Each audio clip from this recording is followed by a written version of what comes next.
True queens don't play. I came to work, drag slay, work, hit the stage. Drag queens don't play. Yeah. Stand up to bullies.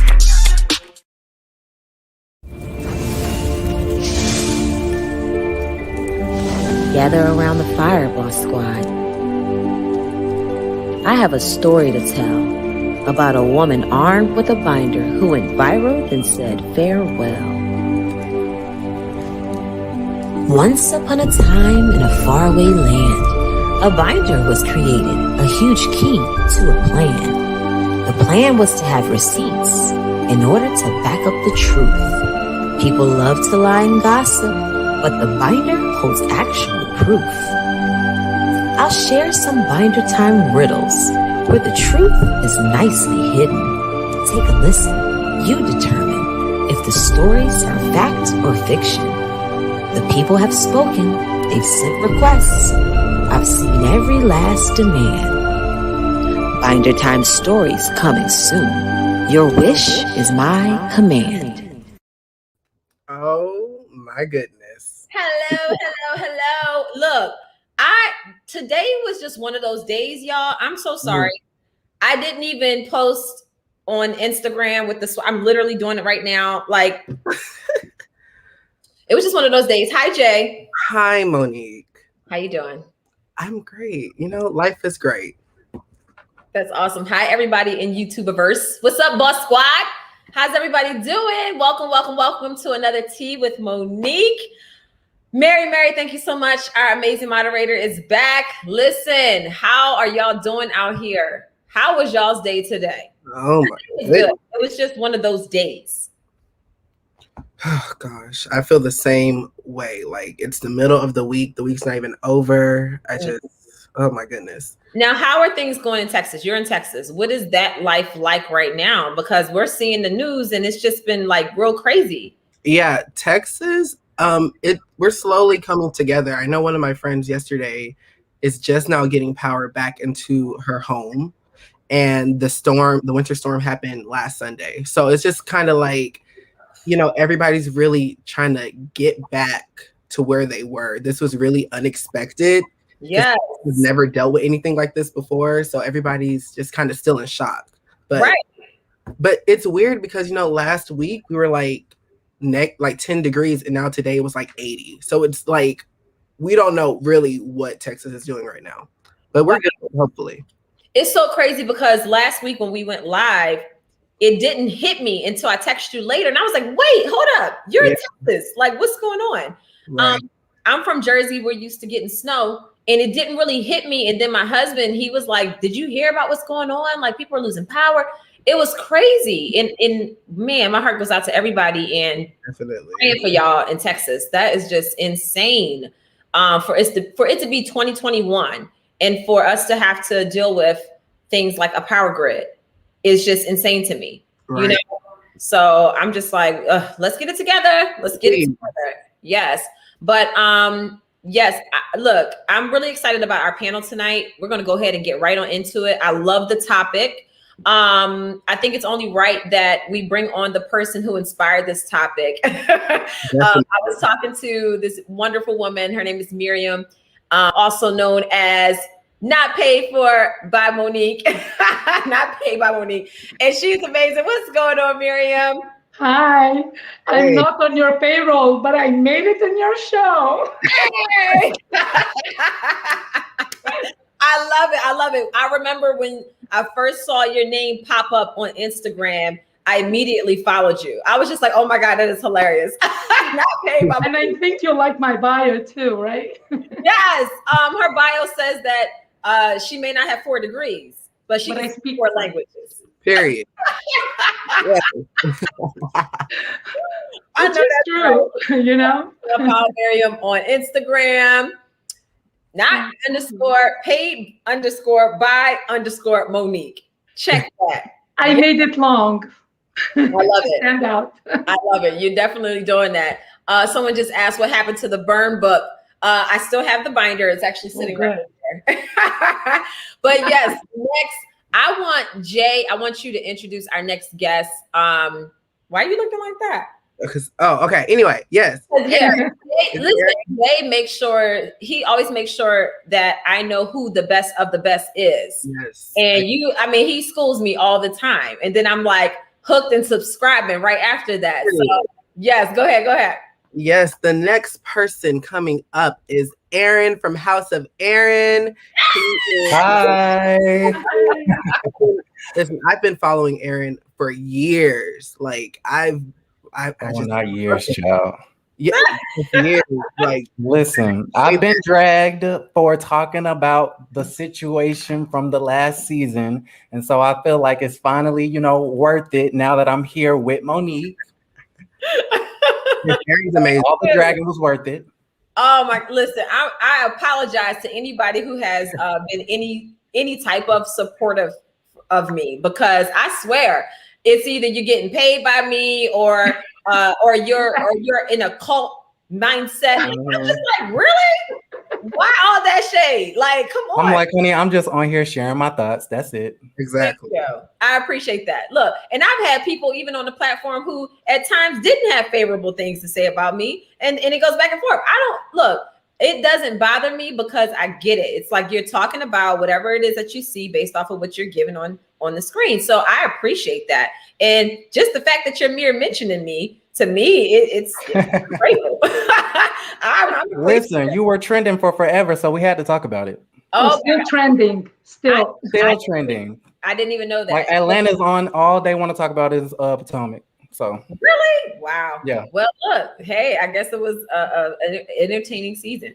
Listen, so our next guest is, first of all, I love his show. I was on his show and he's just super cool and super laid back. And I'm really excited for him to be here today. So let me pop you up on the screen. Adam from Up and Adam. And can I just tell you, ever since I heard the name of your podcast and your channel, Up and Adam, like I literally think of you every time I hear that phrase, or I'm like, yeah, Up and Adam. Like, hey, I like that.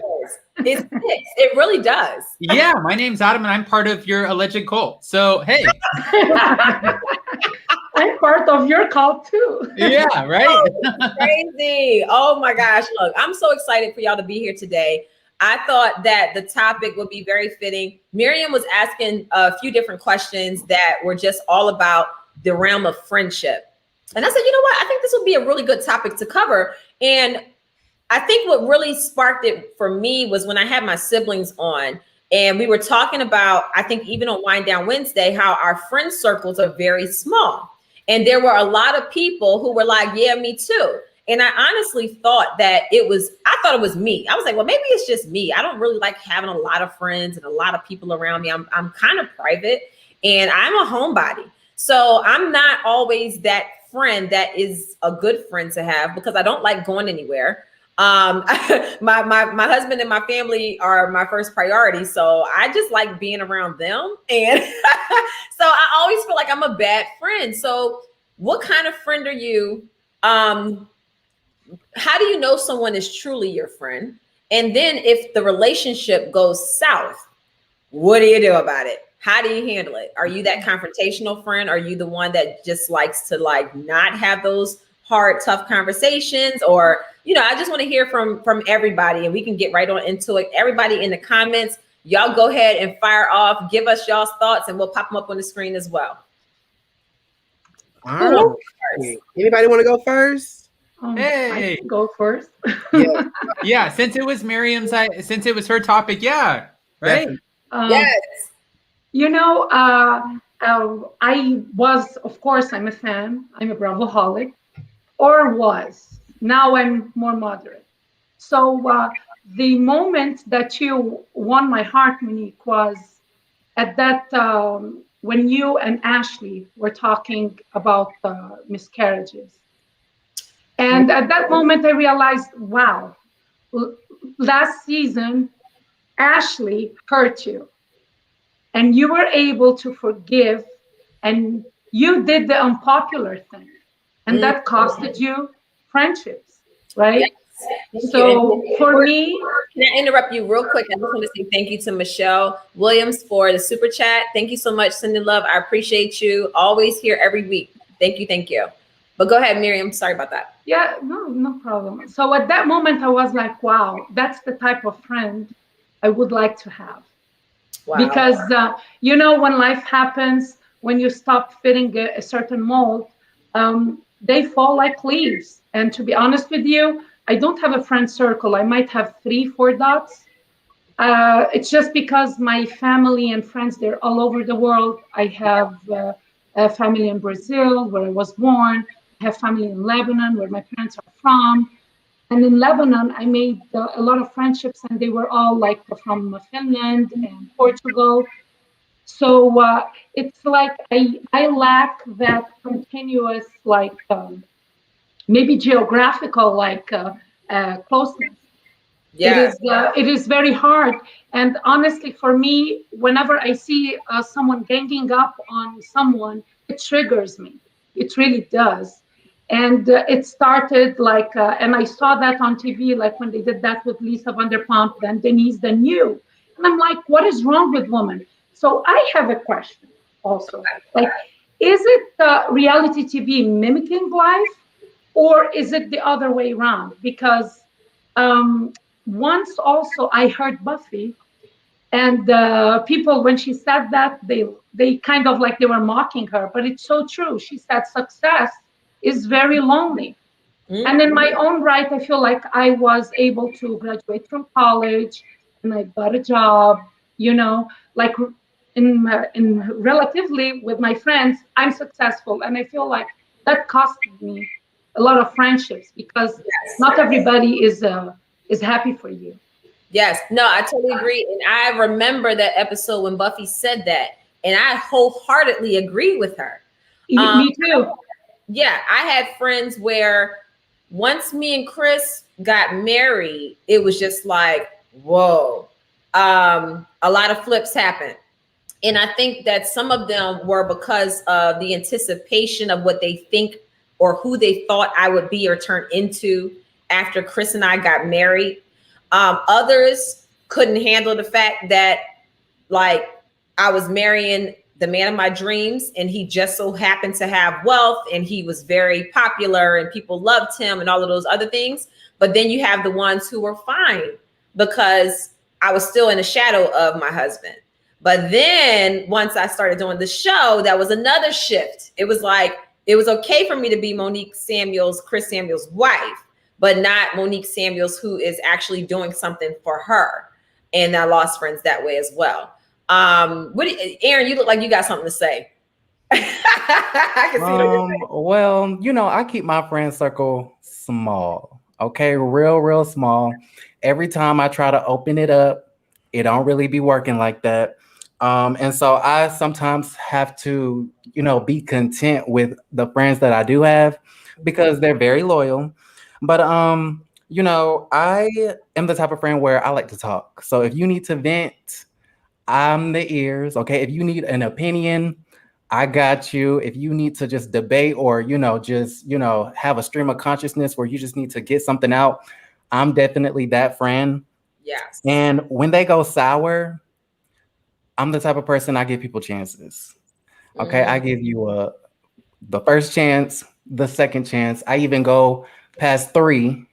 But at a certain point, it's just like, if I'm not really feeling it like that, and I feel like you're being disloyal, because I feel like I'm a very loyal, down-to-earth friend. Like when you need something, I have you. What's your sign? I'm a Pisces.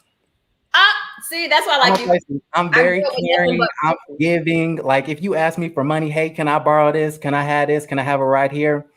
I'm that friend to a fault. Okay. I may roll my eyes at the text, but I'm gonna do it anyways. Right. So I give people chances. And then when I just feel like it's not working out, then I just have to, I can't do it no more. And sometimes I won't even say nothing. It'll be a slight drift and you'll notice it, but I'll be gone. Shout out to Bondi Blue. What's up, Bondi? Thanks for coming through.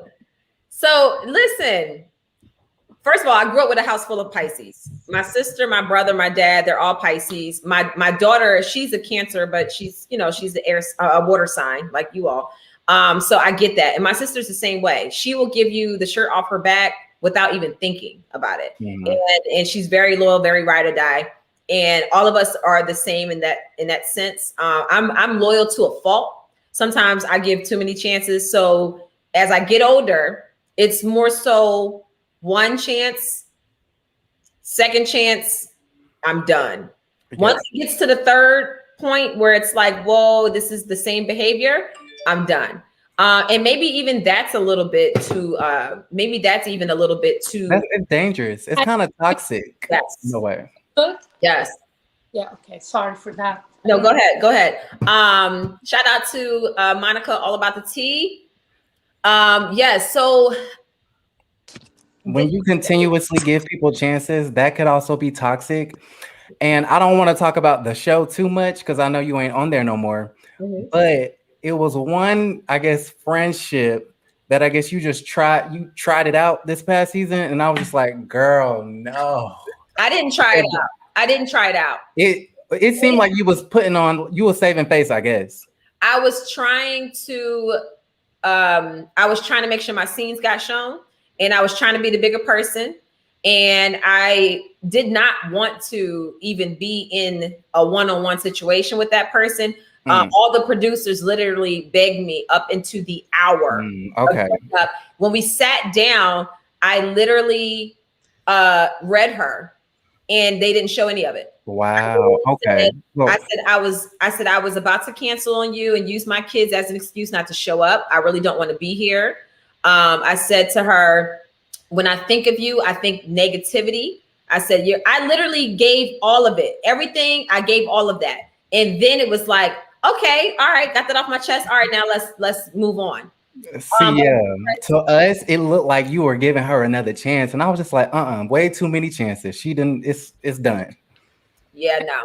I didn't trust that one at all. But of course, when a story is trying to be told, then that's just how it always ends up. And it's funny too, because I remember at the dinner party with Ashley when we had her coming out the house party, and before everybody got there, I remember literally saying to her, I said, look, however we go into these different conversations, I don't want this to turn into a jumping up on Candace situation or tag teaming and jumping on Candace situation. So if we want to discuss whatever you want to discuss, that's fine. But I don't want her to feel like she's being ganged up on. Literally said that. And then they tried to make it seem like that whole dinner, I was just like on the opposing side when I was literally kind of trying to play the middle, get my points out, but then also still be a friend. But, they had the story to tell. So tell mine in minor time. I have a question. Did I have a problem with you start when you became friendly with Ashley? Because that's what I, as a viewer, saw. Oh, yeah. So here's the thing. That whole situation, anybody, if y'all think about just the times that I've been on the show, anybody who I've been friendly with, it has turned into they're just friends for convenience. Oh, they're just friends for an alliance. I can't be friends with nobody, apparently. Because every time I am, then it's just like, she's only doing that because of some alternate reason, which is got a common enemy. Right. And the thing was, I think some people didn't realize, because season 3, some people stopped watching the show after season 1. So when you skip, and then season 2, it was my first year. Season 3 is when a lot of people started watching, and they thought that season 3 was my first season along with Candace. They thought we came in at the same time. And I have to remind people all the time, I was there a whole season before her.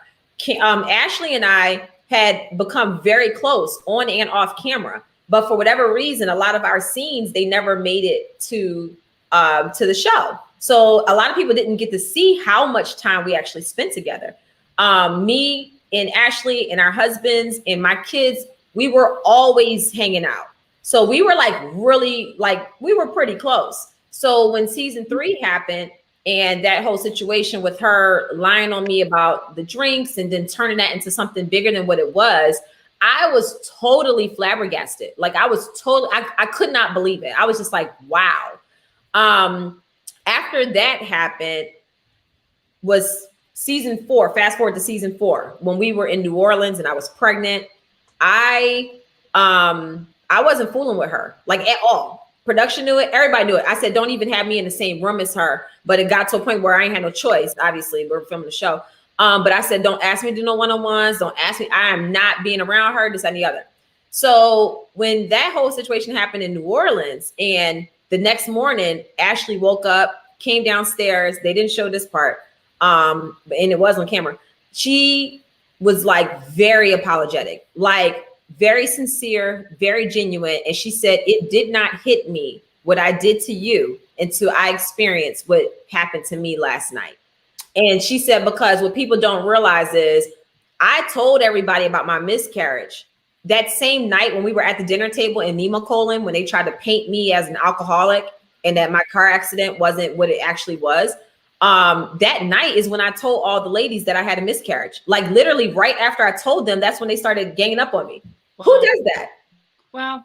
Crazy. So when she happened to her, she was like, whoa, now I get it because I've experienced this loss and now I know what that feels like. And you were going through a lot and none of us were there for you.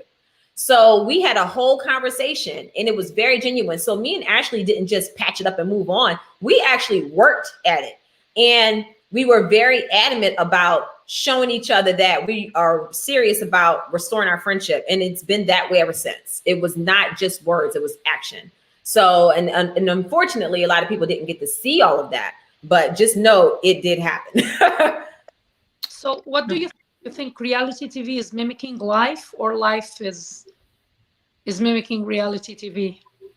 Is it a reflection of what? It's supposed to mimic life. It's supposed to be what it is. It's supposed to show people this is what we go through. We're just like everybody else. That's the amazing thing about Housewives, is that you have so many women and you usually can identify with at least one of them, you know? So it's nice because you have all these different personalities. And they're always the same across the board, off of different franchises. You'll have a typical personality that kind of lines up with each person, you know, each character on the show, however you want to call it.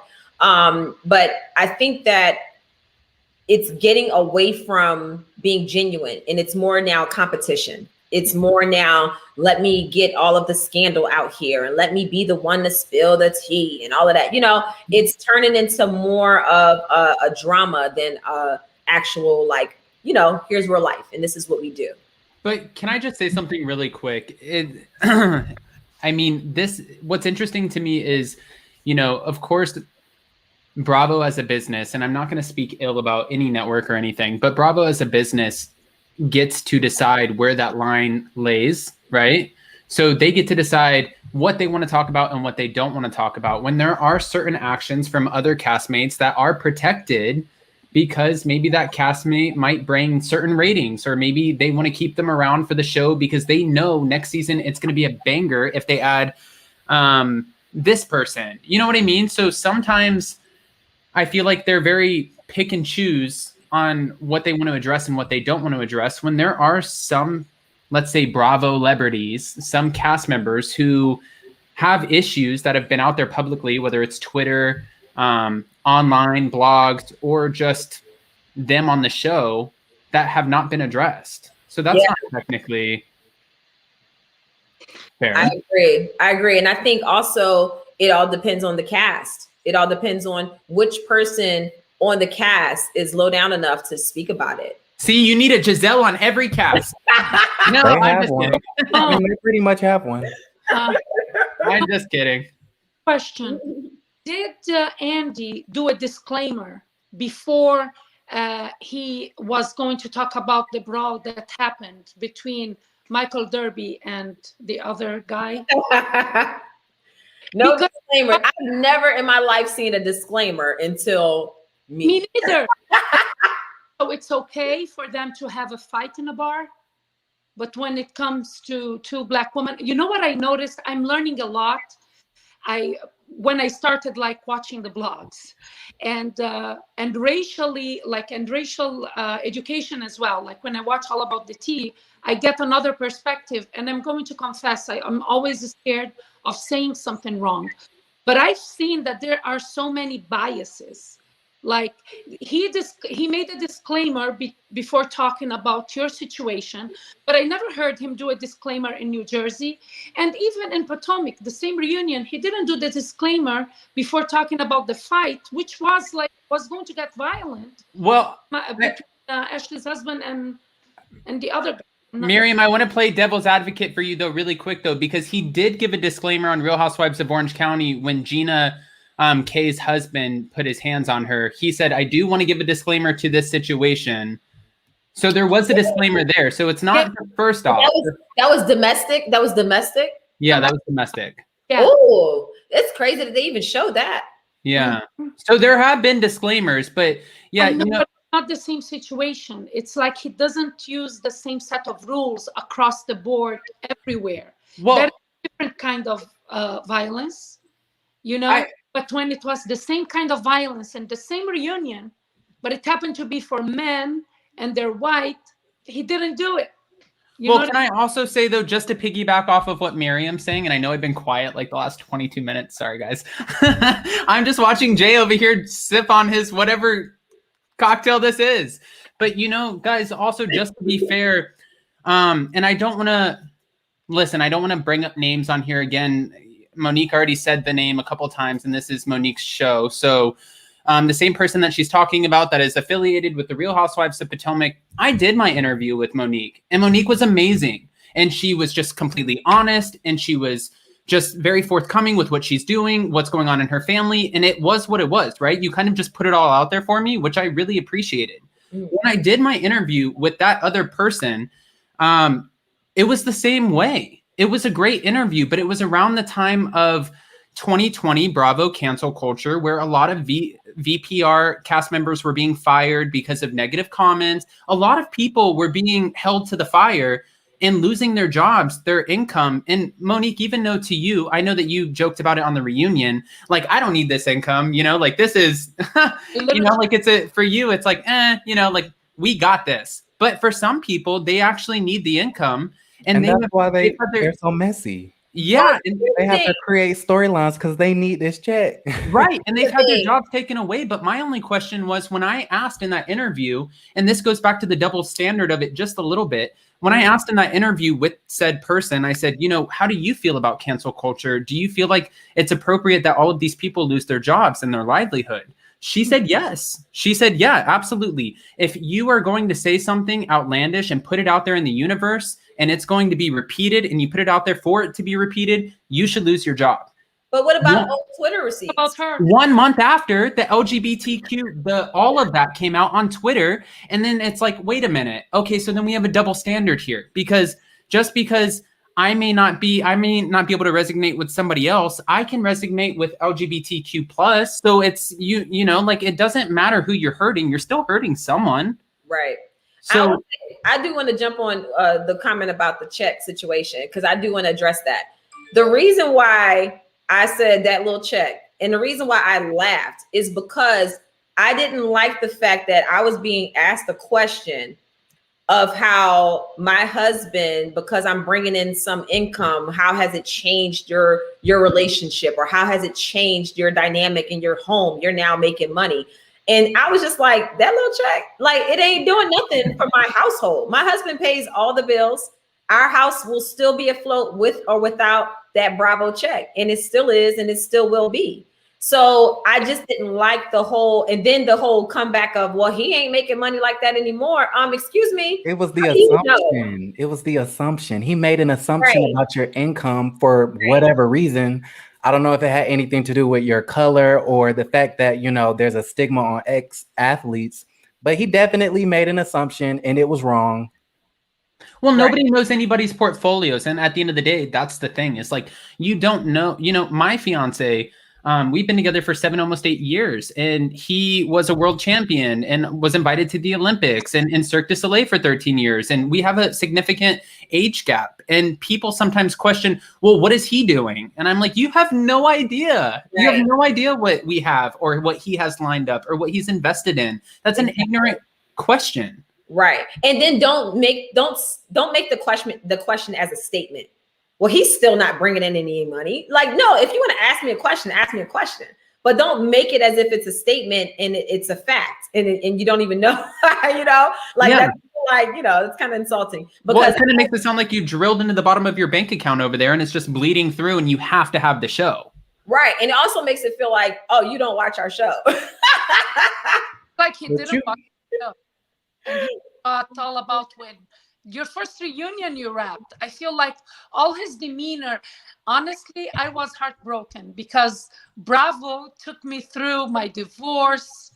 I was, you know, doing laundry, would watch all the housewives. You ask me anything, I know, Monique. You know, like for me, I saw him in a different light. I'm not going to say it's not racist for me. For me, it's like he has a lot of biases that he is not even aware. And I feel like Bravo, they need to ramp it up like the HR policies over there and have a set of rules for everybody. Right. You know? I don't like the whole tone of it was almost like all of us sitting up on that stage should be grateful to Yeah. Bravo for this life that they've given us. You know, like and to me, it's like I appreciate the platform, you know, but I never signed up for this show for the money. I signed up for it for the platform so that I'm able to use the businesses that I have so that I can push those further. But I do want to get back. Oh, go ahead, Adam, and then we'll get back to the Friends topic because I do feel like we have so much to unpack. Oh, yeah, we swayed off for sure. But can I ask Yeah. you a question really quick, Monique? Sure.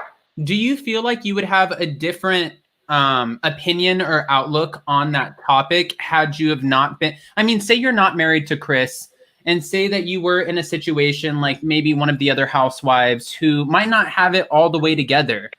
Then are you looking at it being on the couch, being on that floor at the reunion, like you might feel a little bit more grateful because you don't have this amazing family and life to go back to? Because I mean, there were some other castmates who don't have it all the way together and maybe they sit on there and they are totally grateful for it.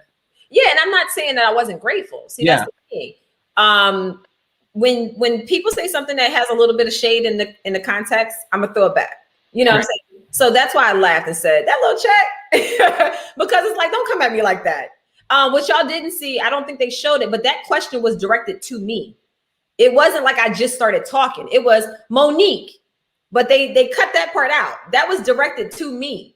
So when you're coming at me with a comment like that, I'm going to throw a little shade back in my response. But I'm grateful for the platform. To this day, I'm still grateful for it. You know, all of the people that are watching, even right now, watching Tea with Monique, are here because they know me from Potomac. So I appreciate it, and I'm definitely grateful. But at the end of the day, whether my husband was bringing in the income that he's bringing in or not, if I'm being treated the way I'm being treated with such disrespect, nothing's going to keep me on that show. I will go clean somebody's house. I will go do hair in a hair salon. I will go wash and detail cars for a living. I am a jack of all trades. I will always be able to bring in an income, and I can do it and still have my integrity. So that's I have so much respect for you because of that, by the way. You said what? I said I have so much respect for you because of that, by the way. Oh, thank you. Yeah, I mean, because it's not, a lot of people can sit up here and say that, but you know, for the longest time I worked for one of the Real Housewives of Beverly Hills, I think for almost 6 or 7 years. And I was around another reality show on Bravo that was filming for a long time. And you see how production gets to play in, you know, they give them drinks, they get them wound up, they get them started, they get a reaction because they know what it takes to get that reaction. And then as soon as they get it, they're like, oh no, what did you just do? We didn't have anything to do with that. You know what I mean? And it's not necessarily fair. So if you're able to kind of remove yourself from the celebrity, the public figure, everything that it gives to you and how people acknowledge you and say, listen, this is not conducive to a healthy situation for my family, then yeah, that's an amazing and strong person to be able to do that. Right. No, I appreciate it. QK said, Monique, if that certain person, I guess, left the show, would you have stayed? No. So here's the thing. There was so many different levels of disrespect that I received, and it wasn't just from cast. It was far beyond just a cast issue. Now we're looking at network. Now we're looking at production. And the way I was treated in full, things that y'all know and things that y'all don't know. The fact that I was put in a different hotel and didn't even get the day of hotel information, like literally, I would have been up at 5 a.m, not even knowing where to go. The disrespect. So it didn't really, at that point, it didn't really matter about who was on the cast still. It was far beyond that. So yeah. But yeah, go ahead, Jay. Jay, you looking like you just enjoying that Hennessy. You've been quiet for a minute. Jay's sipping that out of a straw over there. Yeah, and I'm definitely feeling it. I love hearing everybody's perspectives of the whole situation. I didn't have anything to say because I don't care about those people. I really don't. I did want to jump back on the forgiveness part of friendship because I think it was probably, I believe, the episode we had Flunky Dineva and Monica and everybody. I think I spoke on me personally in the past not being the best friend. And I feel like since I've been on this like new journey of, like finding out who I really am and, turning all my wrongs into rights, I've literally, since people have given me chances, I give every last person a chance. Just because, like there are certain people who didn't give up on me when I wasn't the best friend. Mm-hmm. And, there are certain friends, I have a really bad problem with calling everybody my friend, and I really need to stop. Associate. Yeah, and because I'm really a lover and I love everybody. Mm-hmm. But clearly, I ignore the signs when they're there. And I just want to know, like, from you guys, how do you go about forgiveness? I feel like I'm the type of person, I feel like everything happens for a reason. People are able to change and people are able to, really correct their wrongs. Mm. And I know I've given a lot of passes to people who probably shouldn't have had them.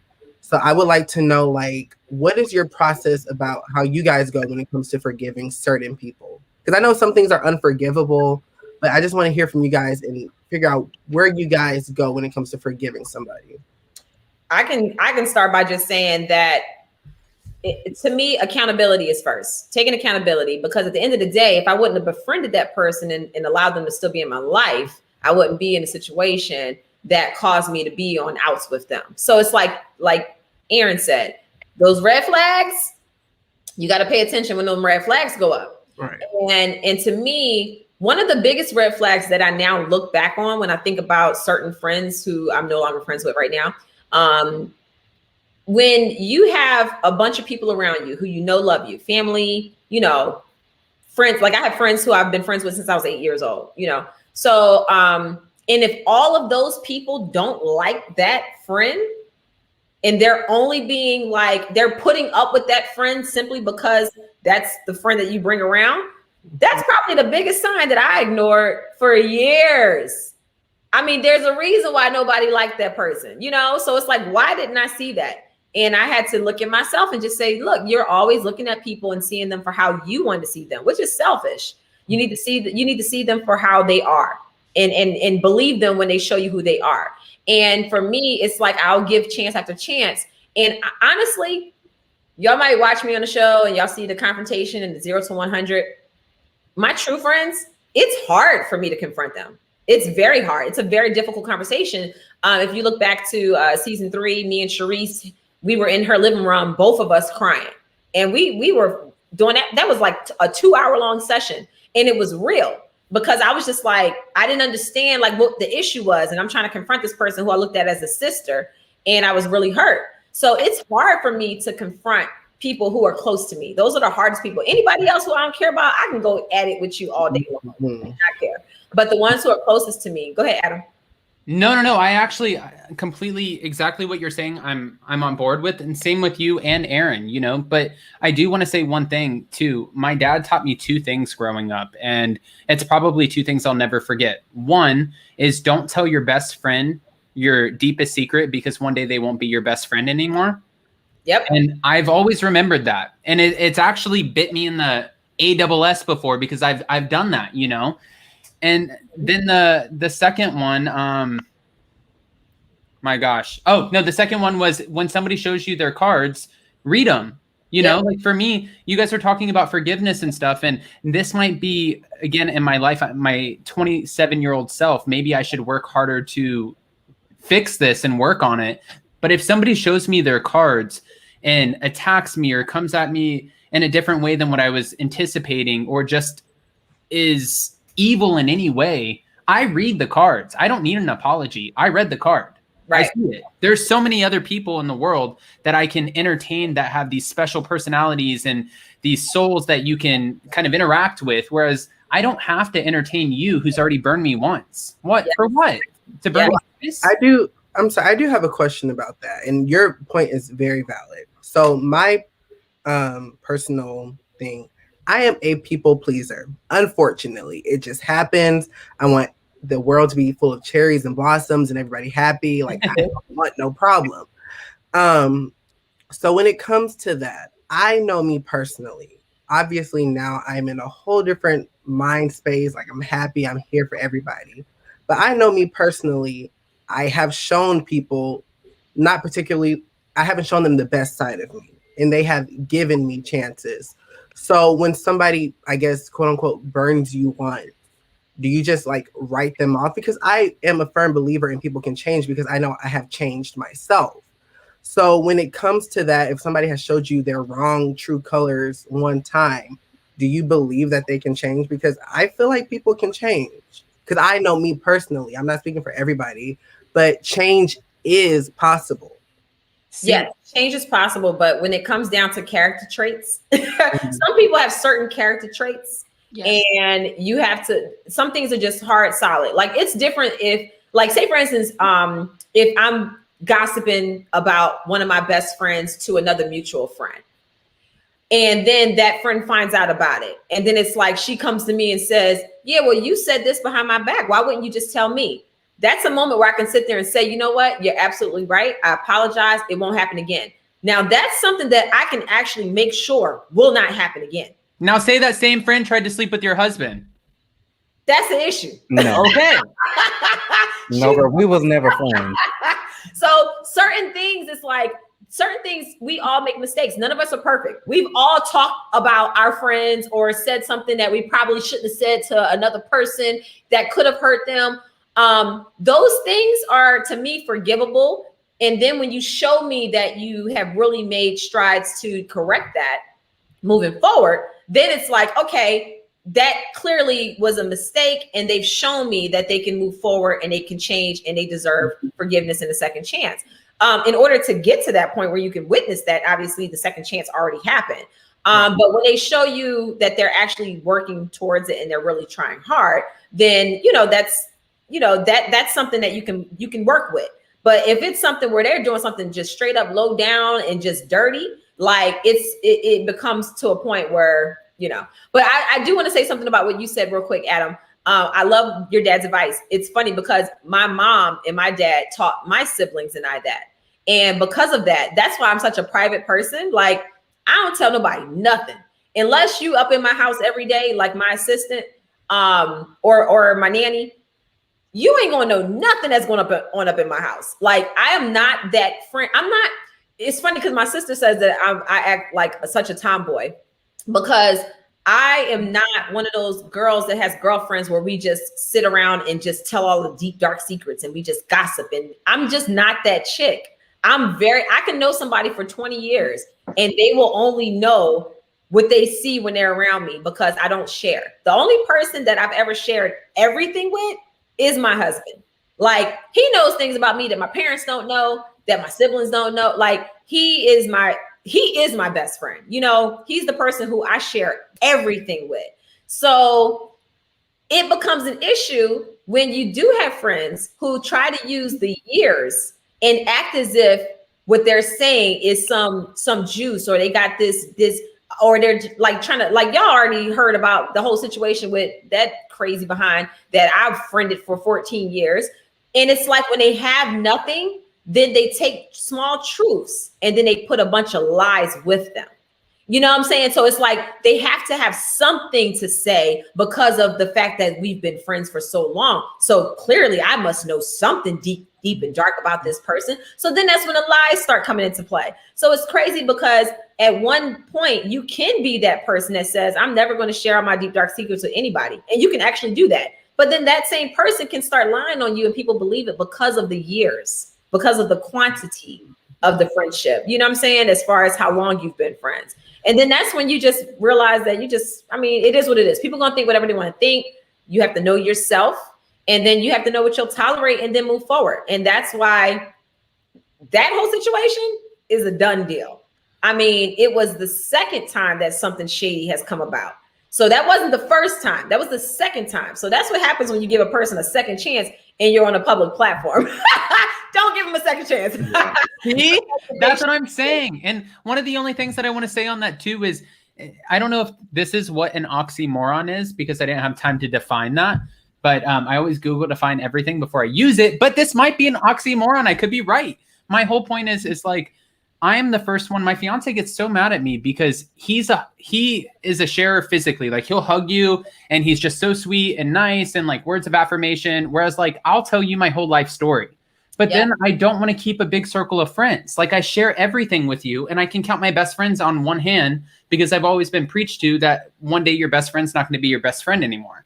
And that doesn't really make a lot of sense. It would make more sense if I were kind of mimicking what you said. And I said, listen, you know, like even my friends of 20 years, they don't know anything about me. Only my husband does. And that makes sense. Right. You know what I mean? But for me, everyone knows everything because I share everything, because sometimes I have to get things out because I think I don't have too many people to tell, but I also don't trust too many people. So it's almost like again, maybe an oxymoron. I'm not quite sure.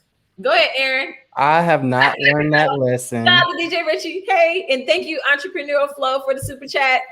I haven't learned that lesson of not telling people stuff. I'm a talker, so I'll just talk. And a lot of the times when I'm on the phone with friends and it's no like real conversation, I'm just like, okay, well, let me just talk about what I got going on and just go off. Okay, so I just tell everything. I remember one time I had a best friend. Okay, we was thick as thieves like this, and we fell out. Okay, it was like a best friendship mixed with like a business partnership, and we fell out over some business stuff, and it ended up really toxic and really bad. His friends got involved in it. His mom got involved in, the whole situation. His boyfriend. I had people coming at me, and one day I'm just like, I'm done. It's whatever. I look onto Instagram. I'm getting sent a post, and it's this whole essay, dissertation about me and all my deep, darkest, dirty secrets that I done told you. And I'm just like, okay. Like all of the times I've been down and out and struggling and told you something, out of confidence because you're supposed to be my best friend, ended up on Instagram when we fell out. And so I'm still having to learn that lesson. I gotta ask you, all right, this is what I don't understand.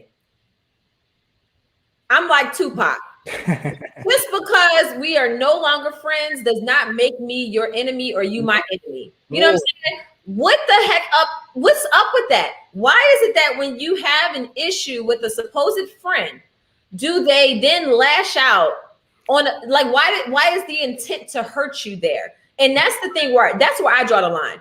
I could have a million friends. I don't want to see any of them hurt. Even with the last trash friend I just had, I don't want to see her hurt.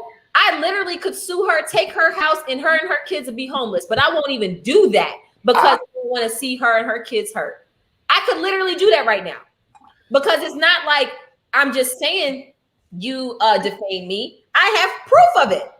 Yeah. Sorry, I could literally go to court and sue her right now. But the fact that I would then hurt her and her family is the reason I wouldn't do that. Even with all the crap that she did to me, I still wouldn't. I don't want to see people hurt. Why is it that some people are that bitter where they want to hurt you? I think it's a character flaw. No. Yeah, because for me, I would never do that to somebody. I would never, if you told me that you was homeless and living in your car, I would never go on Instagram and tell people that.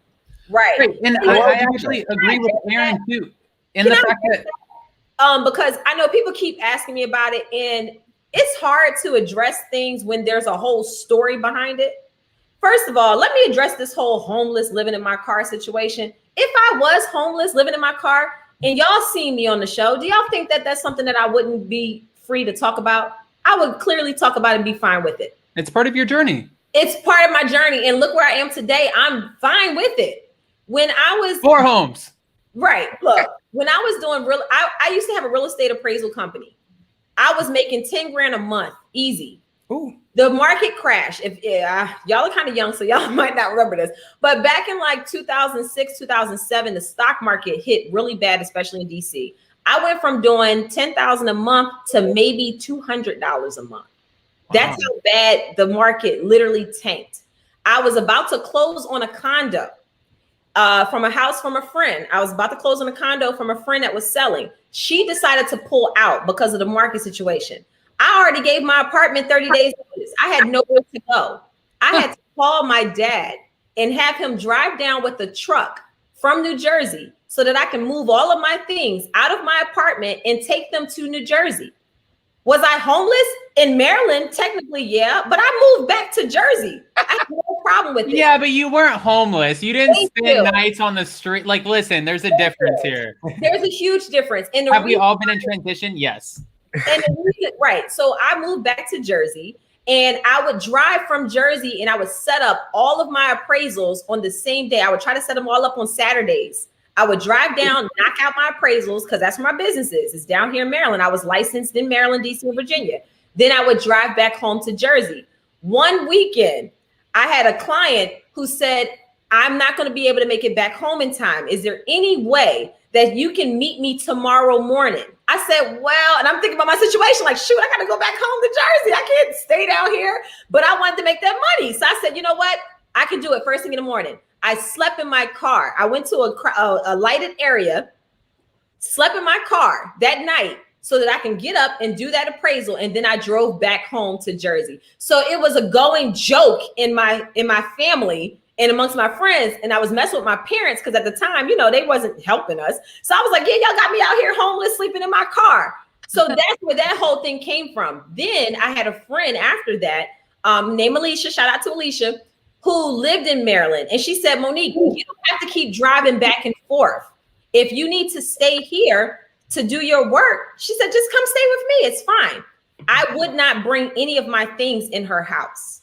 I kept all my things in the trunk of my car because I did not want to feel like I'm invading her personal space. So whenever I stayed with her, I left all of my bags and everything inside my car, but I was never homeless. I could go home to Jersey at any point in time. So that's when I say people who want to be malicious and they take a small truth and try to spray it with something that is just like obscene. To me, that's just low down and disrespectful. And I don't want to have to sit here and go through all of that explanation. And I can't do that on the show because they would chop that mess up. You would never hear the whole story. Right. Can I piggyback off of this for 1 second? Because when I moved to Los Angeles, I moved after, listen, I have 11 brothers and sisters. My family has been married over 11 times. My parents, like, it sounds like a joke. But, you know, like with my family, I decided after I got my associate's degree, I was going to go with my older brother to Los Angeles and my best friend. And I moved to LA and I found an apartment on Craigslist. I transferred $5,000 into this person's account from Craigslist, hoping to get this place. And everyone thought I was crazy. Thank God the person was legit, but I moved in, right? And it was downtown LA. And when I moved in, there was only 2 bedrooms. So my brother got one room and my best friend got another room. I had 2 jobs and 1 internship. So I was probably getting about 3-4 hours of sleep every day. And I was sleeping in my car because they were partying inside of the condo. So, I mean, you can paint that however you want. I was sleeping in my car. What does that mean? I'm not sleeping in my car now. Like I own my spot now. So it doesn't necessarily mean anything. And just kind of to piggyback off of what Aaron said too earlier, when I moved out to LA, you know, my brother and my best friend couldn't hack it. They couldn't afford it. It wasn't their dream. It was my dream. And they realized at this point they were just playing out here. So I had a best friend in Palm Beach County down in Florida who I worked with in high school at Panera Bread. And I ended up paying for her drive all the way to LA. She wanted to be a model. I paid for her to live with me for 4 months and everything. And finally, she kept on trying to hook up with me. I wasn't necessarily out at the time, so it was very uncomfortable for me. And then finally she was like, you're gay. You have to be gay, this and this and this. And I had to avoid the conversation because it wasn't a conversation I had with anybody. Wow. And I actually removed myself from the situation, ghosted her, made sure the rent was paid so she had a place to stay for the next 2-3 months. And she went on Facebook and blasted me out to my whole family, tagged everybody. Your son is an FAGGOT, you know, like bad. Bad blasted me out, and I never understood why. And Why? those aren't real friends to begin with, because Right. if you gonna tell all my business, okay, honey, I told you the business because I knew you wasn't gonna tell nobody else. But I never even told her. She found something that she knew. My fiance, who's, you know, now at the time, who's my fiance, got me a book that said how to win friends and influence people or something like that. It was something like that. And at the back of the book, it said, love Jason. And she took a photo of it and posted it on my Facebook. And she's like, who's Jason? And I was like, I don't know. And she's like, oh yeah, you don't know? Open the book. And I ran out because I didn't know how to. I was 20 years old and I was like, I'm not gay, you know, and like ran away from the conversation. As soon as I ran away, that photo was tagged all over my Facebook with all 11 brothers and sisters, with my mom, my stepmom, my dad, my stepdad, my grandparents. Every single person that I knew was tagged on that post to humiliate me. So that is why I think I am the way I am today. Like, my trust is like, again, you show me your cards, I'm going to read them. Yeah, that's low down. My experience, I didn't have anybody like blast me on social media yet. But like, do you know, I'm sure you guys know that movie, How to Win a Guy in 10 Days, and in 10 days. So I started like second guessing myself, like, how do you lose a friend in 10 years? Because I have two friendships that really crushed me when I lost them. And they were like, the most recent one was the first friend that I made here in the United States. And it was really disregard, deep disregard, that all of a sudden I would see. And then but I've been seeing hints all over these years, and I always chose to overlook them because I feel like I'm always in this vulnerable like place. I don't have family here. For me, family is friends. Yes. My friend, which, you know, and I had to learn the hard way, especially through COVID. Now, like, I think I have only 3 close friends, but then again, they're busy. There's not that long every day we talk. There's not. But when we talk, it's like a good talk. Yes. Even when I went to Portugal, I was in one of my low points in friendships. So I was talking with my Portuguese friend, and we always would say, when you come into New York, when you come to Portugal, I said, you know what? I'm booking the flight and I'm going. And it was the best decision I made. It was 3 years ago. So I'm like, I start second guessing myself. Do I give too much? Because I'm a giver. Like, if I know you need, like, you have a party, when you don't need to ask me to help you. I am helping you. And I have to pull back on that. And I feel like then I don't become myself. And my defense mechanism now is really not to regard anyone as friends or let them in. Whatever I'm going through, I just keep it to myself. And I don't know how to overcome that. Well, because people will weaponize it against you. And that's the sad part, is like, once you build that hard shell, it's almost like if you pick at your skin and pick at your skin and pick at your skin, you're going to get a callus, right? Yeah. So calluses. You know what I mean? Like, listen, we don't want calluses. I don't think Calciverin, Jay over there with the Hennessy, Miriam, or Monique, none of us want calluses, right? But that's what you get from these situations, metaphorically speaking, right? But, you know, or scars. You get these scars, and you have to look at yourself in the mirror, and you see it because you want to improve, be better, and deal with that situation in a better way. You don't want to be Bambi who gets shot over and over and over and over. Yeah. I like this right here. Boundaries are necessary when it comes to friends. Thank you, Levon.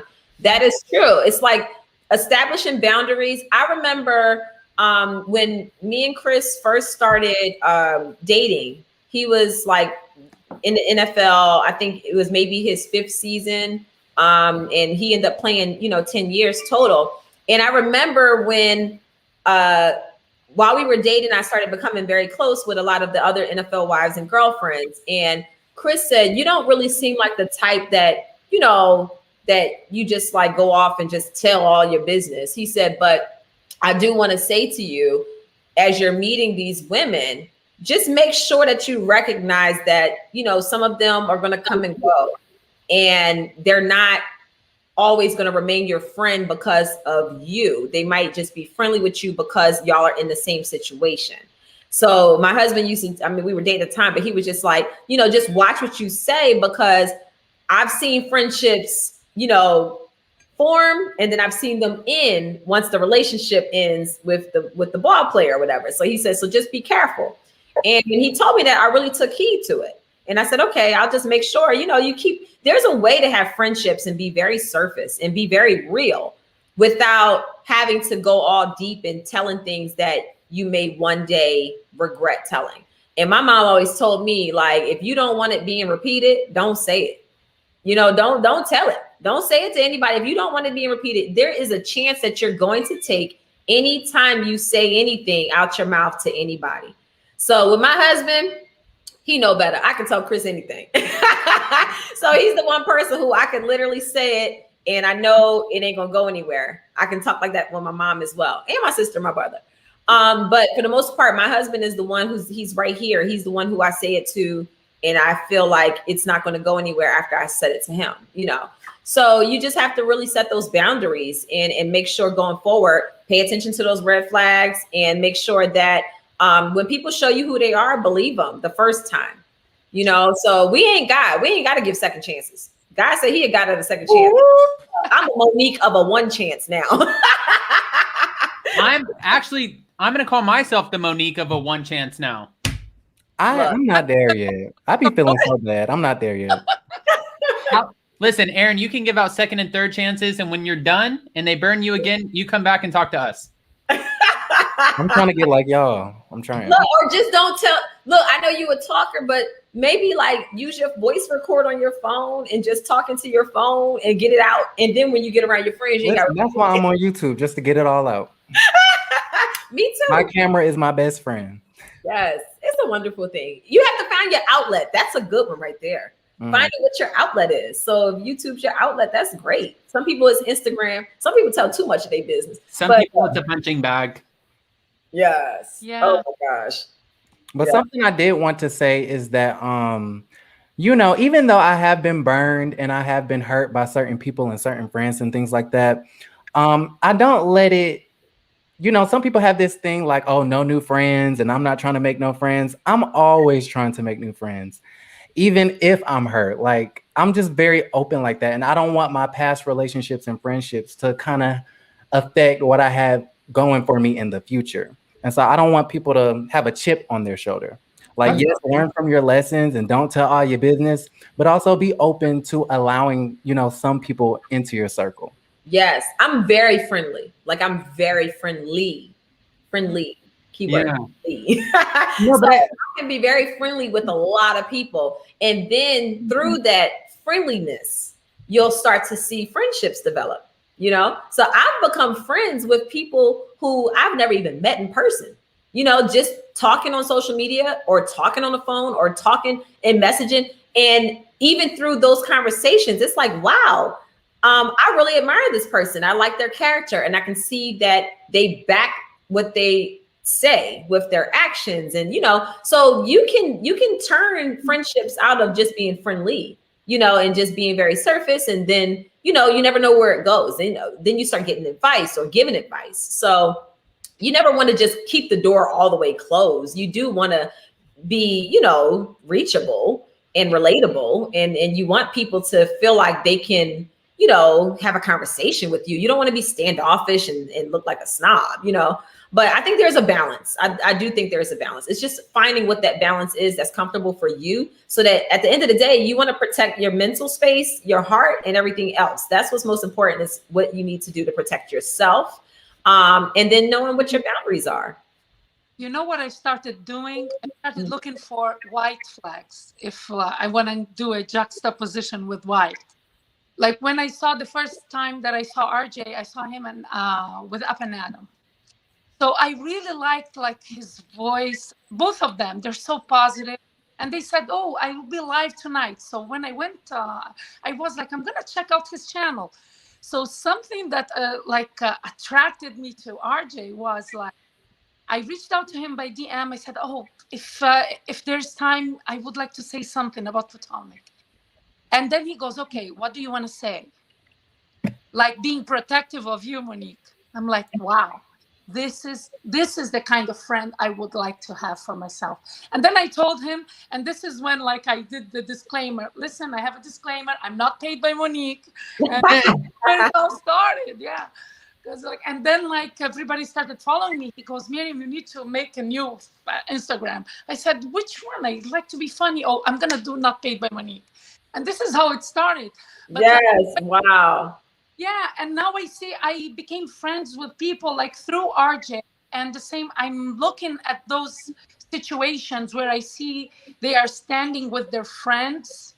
It's something that I crave. I feel like I never had that person that defended me, no matter what, and even if I'm doing something wrong. And when I see that in other people, so I'm gravitating towards them. And now, like the people that I'm mostly talking to, they are not in my state. I'm in New Jersey too, Monique, like your family.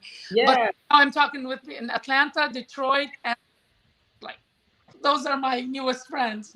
And because I saw that thing from them, so this is what I'm trying to look in a person, even if I'm never going to meet them in person. But this is what I'm looking in a friend, like, you know, that they back me up no matter what. Yes. No, I love that. I love that. And I feel like if you truly have a solid friendship, you should be able to have those tough conversations. If there's something that your friend is doing, figuring out a way to gently, you know, be able to have that confrontation, but also being there to celebrate them and love them and all of that good stuff. I just feel like all of that's important in a friendship. It shouldn't just be one-sided and you just do whatever I say and you go along with whatever I tell you to do, because that's a red flag right there. Yeah. But I think the conversation was great. Do y'all have any final thoughts before we go? Because I have to log on to my Not for Lazy Moms YouTube channel for Wind Down Wednesday. We actually have, you know what? Let me pop that up on the screen. We actually have a special guest tonight. Wind Down Wednesday. Yes, Wind Down. Yes, y'all gotta have. I would like to say something before we go too, though. Okay, yep. Let me pop this up. So it says next week, but it's this week. We have Love Corkscrew. Their founder, Chrishon Lampley, is actually going to be on with us, and she's giving us 15% off of all wine purchases using promo code NFLM. So if anybody wants to check out Wind Down Wednesday at my Not for Lazy Moms channel, go ahead and do that. So go ahead. Let's do some final thoughts, and then I want everybody to know where to follow everyone before we close out. No, I can say like mine is short and simple. My love don't cost a thing. I really fell in love with you. Bar. And I'm starstruck. I'm trying to pinch myself. I didn't. Thank you. And I appreciate the support. I really do. Sent me that message, like you said, that the topic was inspired by my questions. I really teared up because I'm really I'm thirsty for friends. I am that thirsty for friends. Yes. You seem like a very sweet person and a very good friend. So we need more people like you. Seriously. So yeah, maybe my door wouldn't be so closed if there were a bunch of Miriams knocking on it. Yeah, so, and this is why I always tune into you, Adam, because like, I feel like it's so positive. Even if you even when you throw shade, you're kind of apologetic about it. You don't like to hurt anybody. And this is what I look for in a friend. And I don't know, I'm so happy. Thank you so much for having me. And I don't know if my name is going to stay not paid by Monique forever. I know you're not going to pay me because my love don't cost anything. But like, I don't know, this just started like in that live with RJ, which was hilarious. Like we had so much fun and we talk every day. And thank you for having me. I really appreciate it. Yes, thank you so much for being here, Miriam. I appreciate it. I want to piggyback off of Miriam really quick and say, one, I want a Hennessy Thursday with J.E. Henson over here with the straw.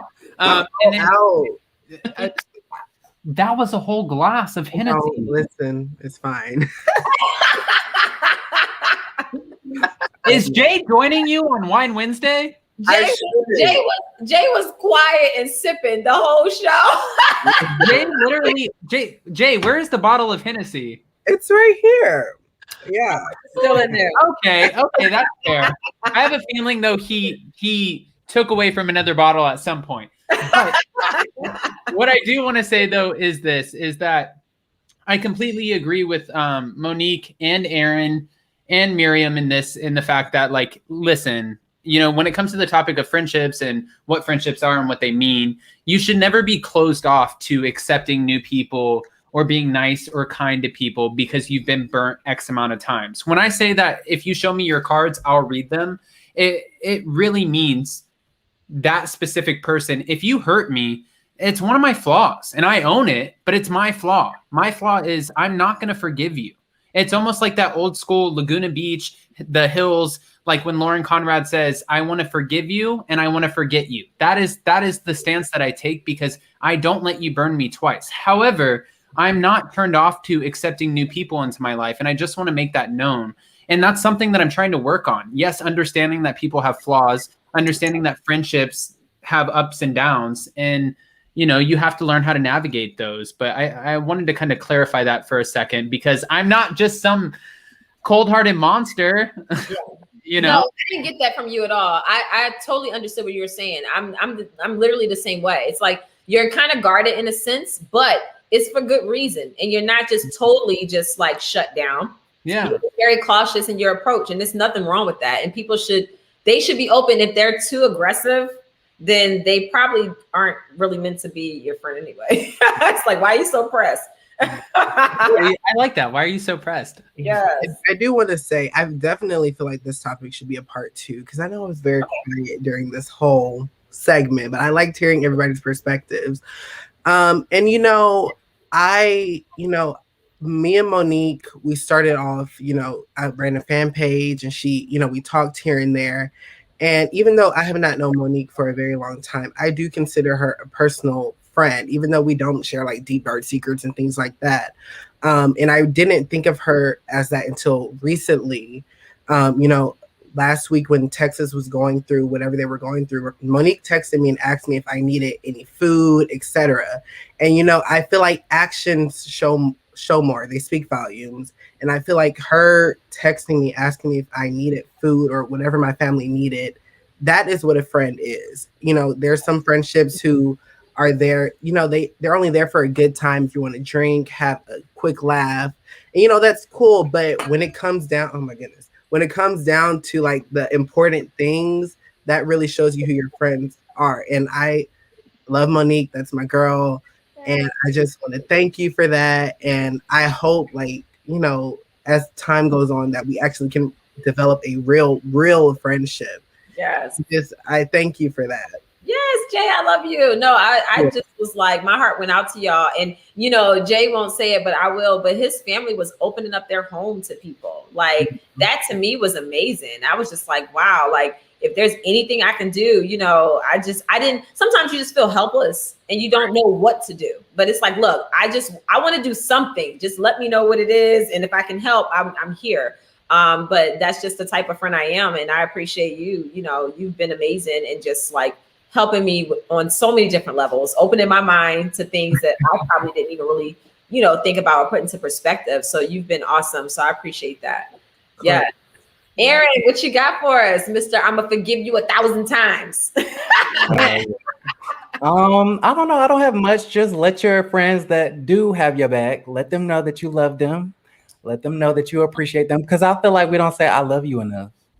True. So and your family too. So yeah, nice. I love that. I love that. Let your every time I'm on a FaceTime or a call, I'm like, I love you. Good night. Bye. Wow. Like a boyfriend or a girlfriend. Oh, let me say this. Okay, this is such a good friend tip because I had to like really be adamant about it. When you're just like in the middle of your day and that friend pops up in your head and you're like, oh, I need to send them a text message or, oh, I need to do it right then. Stop what you're doing, send them a text and just say, hey, I'm thinking about you. You don't know how far that goes. When I get those random text messages that are from my friends or like, cause I have friends where we don't get to talk all the time. We're both like busy moms and, you know, we have careers. One of my best friends has a medical practice with her husband and she has 2 kids. And, you know, we were both maid of honors in each other's weddings, but we don't get to talk all the time. So when she just texts me out the blue and just says, I love you, you don't even understand what that can do for your friend's day. So I try to be very adamant about that. Like I had a friend who just gave birth. And I texted her earlier today, hey, I'm just checking on you. And she just laughed and she was like, oh, thank you. You don't know how much that means to people, especially now. You know, everybody's like kind of still like in quarantine, kind of, you know. So to my advice as well to everybody, text your friend right now and just say, hey, I'm thinking about you. I love you. I hope all is well. You know, my friend Carlton just texted me saying I love you. I want to point out 2 things really quick. 1, J.E. Henson has now filled up more Hennessy. And 2, Monique, I have to say, yes, absolutely. I do that every single day. I think about my uncles, my aunts, my family, my extended family. I think about them so much, and I get so much flack because people say that I'm so selfish and I don't care about you. And I get wrapped up in what I'm doing. And when I think about them, I don't send them a message. And then the next day I'm like, dang, why didn't I message them? Because they just messaged me, almost like I kind of like manifested it. But you know, like, yes, absolutely. Thank you for saying that. It's so true. Don't you hate when they beat you to it? I mean, yeah, especially when you thought about it at least a whole 24 to 48 hours before and you were like, no, I was thinking about you, but you can't say that because then you look like an idiot. You're like, I was thinking about you 48 hours ago, but I couldn't send you a simple hi. No. Monique, I wouldn't be a good friend if I don't ask you one simple favor. Can you wish happy birthday to Jeffrey? Today's his birthday. Yes, I was supposed to do that earlier. Happy birthday, Jeffrey. Oh my God. And today's my dad's birthday too. Happy birthday, Jeffrey and Dad. Yes. Awesome. Listen, this was amazing. Everybody, all of our pages and everything are in the description if y'all want to follow us individually. All About the Tea is about to go live. I'm about to go live on Not for Lazy Moms. Anybody else have any announcements y'all want to make? I'm going to say everybody on this panel, even though I did not speak a lot, everybody on this panel has a beautiful soul. And I wish happiness and greatness for everybody on here. Okay, Jay, that's the Hennessy talking. We need to get you some champagne and see how you really feel. It's partial. I cannot believe I finished this whole glass, but it's partially Hennessy, personally, like my heart. Like everybody, I love hearing everybody's story. So it was amazing. Awesome. Look, thank y'all so much. Boss Squad, y'all have been amazing. Thank y'all for showing up. Make sure y'all hit that like button now, subscribe, and follow everybody on the panel. And we will see you next week. And whoever wants to follow me over to Not for Lazy Moms, I'm going to be there right in like a few seconds. Y'all take care. Bye. Bye, guys. Thank you so much.